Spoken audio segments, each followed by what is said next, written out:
Oi, oi, oi, gente, tudo bem com vocês? Espero que esteja tudo ótimo. E o vídeo de hoje é um vídeo que vocês já tinham me pedido, que eu já tinha falado que ia trazer, que é sobre maternidade compulsória. Então, se você não me conhece, prazer, Brenda Lima, esse é meu canal, About Brenda Lima. Me siga nas redes sociais, eu tô no Instagram, tô no TikTok nesse período de quarentena, enfim. Gente, essa conversa que a gente vai ter hoje sobre maternidade compulsória é uma conversa que nem todo mundo vai concordar e que nem todo mundo vai achar agradável, tá? Então eu acho que assim, pra gente falar sobre essa teoria, pra gente falar sobre isso, que é algo que é defendido há muito tempo, que é algo que é falado há muito tempo, a gente precisa sair um pouco da nossa posição e ver as coisas um pouco mais de fora. Então vamos lá, para começar a gente precisa entender um pouco da palavra compulsória. Quando a gente está falando de compulsório, a gente está falando que é obrigatório, que é imposto, e a gente está falando também da perda da autonomia naquela decisão. Ok, então a gente está falando basicamente que a maternidade ela não é uma escolha, ou muitas das vezes, a maioria das vezes não é. Então vamos com calma. Como eu fiz nos outros vídeos, né, no vídeo de emoções e no vídeo sobre amor romântico, a gente vai partir da infância, né? Como que começa? Como que a gente começa a internalizar esse desejo de ser mãe, essa necessidade de ser mãe? Tudo começa na infância, de fato, tudo começa na questão da criação. E aí a gente tá falando de meninas que são ensinadas a brincar de boneca, de casinha, brincar com eletrodomésticos, com mini pias, mini geladeiras, mini tábuas de passar. E que desde os 2, 3 anos de idade já começam a observar que as outras mulheres têm esse papel de cuidadora. Então elas começam de fato a reproduzir, elas sentem essa necessidade de reproduzir. E sempre que elas estão brincando, elas vão reproduzir essa questão da casinha, do cuidar, de dar mamar, de limpar, de trocar fralda, de não sei o quê. E aí a gente tem outro aspecto também, muito associado à questão da infância, que é a contação de histórias, né? Que tipo de histórias, filmes, desenhos são contados, de certa forma atingem as nossas crianças? Geralmente são histórias que terminam com aquele final feliz clássico, que é o casamento e os filhos e a família e blá blá blá. Então sim, a gente tem muitos instrumentos sociais que reforçam essa necessidade e a gente tem muitos outros problemas associados à maternidade. Além da maternidade compulsória, a gente pode citar a violência obstétrica, a proibição de interrupção da gravidez, a necessidade de casamento para a constituição de família, a dificuldade de conciliar o trabalho e a maternidade. Então a gente não tem políticas públicas que realmente invistam em creches, invistam em meios de proporcionar a gravidez conciliada ao mercado de trabalho. E aí a gente entra em outro ponto que também é muito importante ser falado, que é o lance do sentimento maternal. E aí a gente vai falar sobre uma coisa que a gente chama do mito do amor materno, né? A gente fala tanto sobre essa questão do amor maternal, do instinto maternal e até que ponto isso é real ou até que ponto isso é só mais uma estratégia de fazer com que as pessoas aceitem isso como algo natural. Até que ponto esse amor ele é realmente algo divino, sagrado, e até que ponto isso está associado à questão do cristianismo, à questão da relação Maria-Jesus, da relação entre outras situações que eu acho que não convém citar. E até que ponto esse amor ele é algo que realmente surge no surgimento de um embrião, ele surge algo novo, um sentimento inexplicável, um amor incondicional. E aí eu fico muito preocupada com o uso dessa palavra, não somente para as relações maternais, mas para as relações como um todo, porque incondicional é aquilo que independe de condição.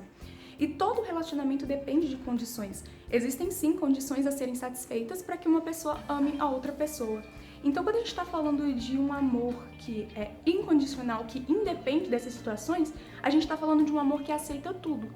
E não é exatamente assim que a gente observa que tudo funciona, né? Porque quando a gente está falando de relações, a gente está falando de uma construção de afeto que ela é feita através de convivência, de experiências, de entrega, de intimidade, tudo isso é construído com o tempo, né? Não significa que o sentimento de gerar uma criança, de parir, não sejam sentimentos genuínos, não quer dizer que o sentimento criado dessa mãe por esse filho não sejam sentimentos genuínos, mas até que ponto realmente existe esse amor incondicional, sagrado, imaculado, que as pessoas tanto falam, e até que ponto esse amor, na verdade, não é uma forma de idealizar e, de certa forma, criar nessa mãe uma obrigação.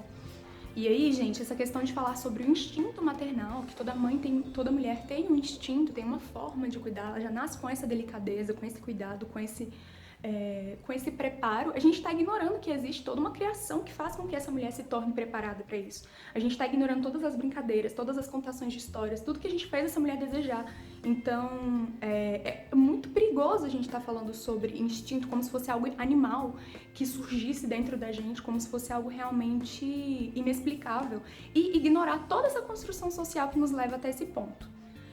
Enfim, eu acho que é um tema que a gente tem que debater, a gente tem que falar sobre ele pra gente poder tirar esse caráter tão desumanizado, né? Porque quando a gente torna algo ideal, a gente torna ele não humano, a gente torna ele sagrado. E aí a gente perde a capacidade de avaliar ele de forma racional. Um dos pontos que a gente gosta de falar sobre é sobre a questão da anulação, né? A anulação da mulher, que é mãe. Elas falam sobre essa questão de anularem seus próprios desejos, seus anseios, para viverem em função desses filhos e, de certa forma, entenderem esses preenchimentos dos filhos como preenchimentos delas mesmas. Então a gente está falando de filhos que são construídos para serem extensões dessas mães que não conseguiram ou de alguma forma não puderam cumprir suas próprias expectativas, né? E aí, enfim, milhões de problemas associados a isso. Essa questão da maternidade, ela pega muito, muito. Eu conheço muitas meninas, muitas mulheres, dos seus 15 aos seus 35 anos, que o maior desejo da vida delas é ter filhos. E eu me questiono até que ponto esse desejo é real.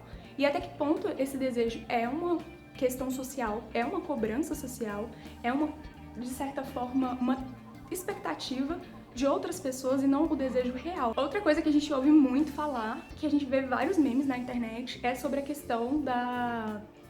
Eita, o relógio biológico, meu Deus, gente.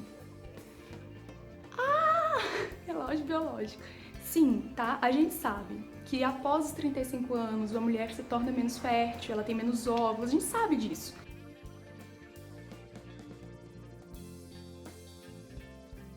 Só que existe realmente algo dentro do nosso corpo que nos obriga a ter filhos, que nos exige isso de alguma forma. E existe essa cobrança de relógio biológico, ele é realmente biológico ou ele seria social? Percebam que esse debate que eu tô trazendo pra cá, com ele eu não tô dizendo que nenhum desejo de maternar seja genuíno, seja legítimo. Eu só tô dizendo que a gente precisa refletir sobre essas relações para que a gente observe se essa escolha é realmente uma escolha, né? Porque existe uma frase que eu li que ela dizia assim, que toda maternidade é compulsória e facultativa é a paternidade. E aí sim, a gente começa a refletir como essas cobranças são impostas desde a infância para mulheres, mas elas não são impostas aos homens. E nessa questão de responsabilização, a gente está falando também sobre a questão da contracepção, porque a gente sabe que nenhum método é 100% efetivo e isso inclui também a questão da vasectomia e laqueadura, ok? Então, até que ponto essa responsabilidade ela também vai ser do homem, ou ela é exclusivamente da mulher? No vídeo sobre relaxamento capilar, milhões de anos atrás, eu falei pra vocês o seguinte, que alisar o cabelo não era uma escolha, porque escolha a gente precisa ter várias opções, né? E até aquele momento não nos era mostrada a opção de não alisar o cabelo. Até aquele momento não nos era mostrada a opção de usar nosso cabelo natural, fosse ele crespo ou cacheado, enfim. Então, com relação à maternidade, eu acho que a gente precisa pensar da mesma forma. A gente precisa entender que existem duas opções. E a partir do momento que a gente enxerga essas opções, é que a gente consegue fazer uma escolha. Se a gente só enxerga a posição e a obrigatoriedade de ter filhos, se a gente só enxerga isso como opção, a gente não tá fazendo uma escolha. E a gente tá seguindo esse fluxo da maternidade compulsória. Então, o vídeo de hoje é literalmente um convite a essa reflexão.